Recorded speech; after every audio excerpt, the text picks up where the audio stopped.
Okay, now let's talk about market sector. Generally, there's 11 market sector in the stock market. We have energy, you have material, you have industrial, utilities, healthcare, financial, consumer discretionary, which sometimes also known as consumer cyclical, consumer staple, sometimes known as a consumer defensive, IT, technology, communication services, and also real estate. Now, within each sector, there's actually many different subcategory. Okay, like for example, consumer cyclical. Now, you have a car, you have a tourism, which consists of airline and also hotel. You have restaurant, so on and so forth. All these are under one major sector, consumer cyclical. Now, this consumer cyclical happens to be very good during a period of time where the economy is doing really well. You see, when economy is doing really well, people tend to go to holiday a lot. People buy new car, people eat out. And for the consumer defensive, now this consists of more defensive stock which perform better when the economy is not very good, especially during this recession. Now this stock consists of Walmart, Procter and Gamble, maybe you also have Coke. Now all these stocks are actually a more daily staple where whether or not the economy is good, people still need to eat. They may not eat out, but they definitely need to go to the market and buy some food and maybe cook themselves. And also like company like Coke, you of course don't need to go out to drink Coke, right? You can just go to Walmart and buy Coke. So all these are considered as a defensive. Whereas for IT also there's many subcategory, like you have software, semiconductor. You also have a few more. I can't really remember what, but the point is just to tell you how they categorize the market sector. Each stock market sector will perform well or badly depending on the condition of the market at that point of time. So overall, of course, you have the stock market index S&P 500 that consists of all the best top 500 stock from all this sector to tell the overall market performance. But within all these individual sector, there are sector that do well when the S&P actually do well, but they are not doing very well even when the overall market is actually performing. For example, consumer discretionary and consumer staple. Like I mentioned earlier, consumer cyclical, consumer discretionary tend to do well when economy is good. Okay, so let's assume consumer discretionary is over here. People are traveling and also IT. And when the market is good, of course, technology stock usually are performing very well as well. You have a technology stock. You have a cyclical. And you have a staple.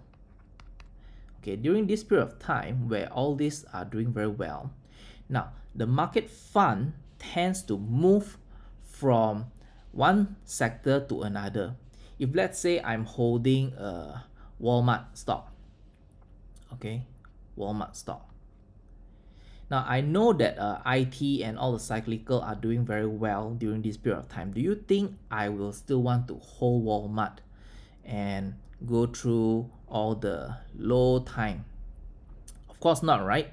So I will actually sell my defensive stock and put it in the consumer cyclical or IT sector, which will push the stock of this consumer staple further down, and all these inflow of fund will cause the market to go even higher. Of course, it won't last forever. Everything that goes up in the stock market will come down, and a lot of stocks, good stock in particular, that goes down will have their turn to shine. Okay, so basically that's how the stock market sector works, which we will also talk a little bit about it during the next lesson. Let's talk a little bit about market psychology. For market psychology, now do remember stock market is not the economy. In fact, stock market is a leading indicator of the economy. Stock market, what do I mean by leading indicator of economy is the stock market usually will reflect and price in what do we think about the economy in the future, at least in the next 3 to 6 months time, or maybe even a bit longer.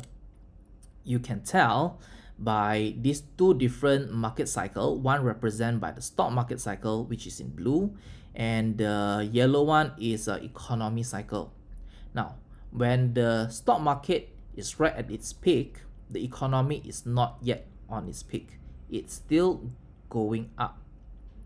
Okay, and when the stock market start to fall, that's where the economy is at its peak, and investors still worry about the not so healthy indicator of the economy that make them believe that we are going through a recession or maybe potentially anything bad ahead.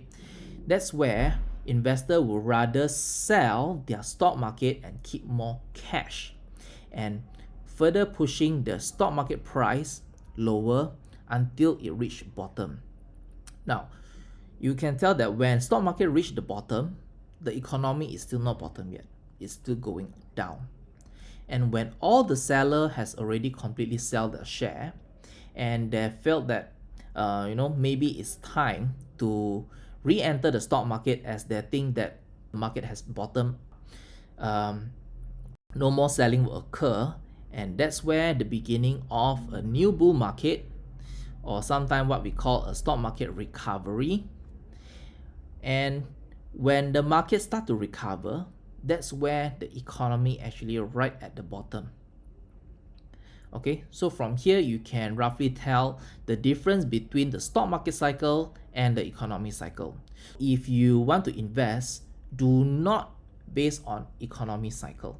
Okay, do not listen to what's happening out there, what the analysts talk about the economy, whether we are going to recession, so on and so forth. Because if you remember one of the slides about the stock market since 1928, along the way there will be a lot of negative news, but if we are fear about the negative news and refuse to enter the market, you will never actually enter the market. Okay, now let's talk about market cycle. This is an overview of a psychology of a market cycle. Basically, it simplifies how the market react according to different point of time, where how people actually think about the market. All rallies start from this belief. They don't believe that this is actually the start of a new bull market, and when the market keep increasing from a higher high and higher low, that's where they actually start to be more optimistic. And you see it push the price further because of course the demand is higher to buy the stock, and right at the tip it goes almost 90-degree up, which we call it a parabolic. Now usually during this stage, people think that they are very genius. Everyone find that making money is very easy, and usually during this time is where the market is peaked and will start to come down. When the market first come down, people still think that it's just a temporary retracement. The market is going to go higher, but what the market do, it never go higher. In fact, it go lower, and people still be in a denial, thinking that since I'm able to make a lot of money, I'm a genius, this can be real. It's just temporary. The market is going to go up higher until it reaches a point that if let's say they borrow money to buy stocks, they'll get margin call, and all the gain has been wiped out, and they make losses on the investment. They panic sell because they think that the market is going to go down a lot further. When they think that the market is going down a lot further is where the market is actually almost bottom. As you can see, when the market almost reaches its bottom, the curve usually start to get shallow.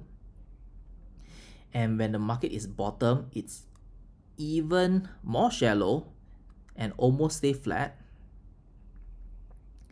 When there's no more selling, that's where the new bull market will begin, because if there's no more selling, there's no reason to push the price further down. When certain stocks are cheap enough, people start to go back into the market and push the price further up. Again, the whole cycle repeat itself. There's a simple quote from this John Templeton, the legendary investor, which pretty much sum up this market cycle. He says, bull market are born on pessimism, when people are being very pessimistic, grow on skepticism when people still in a disbelief, mature on optimism when the people are getting more optimistic. That's where the market actually mature, and die on euphoria, and that's where the market reach its peak before dying off. So right now you get the idea of how a different period of time there's a different market cycle in terms of people's psychology and also the market psychology.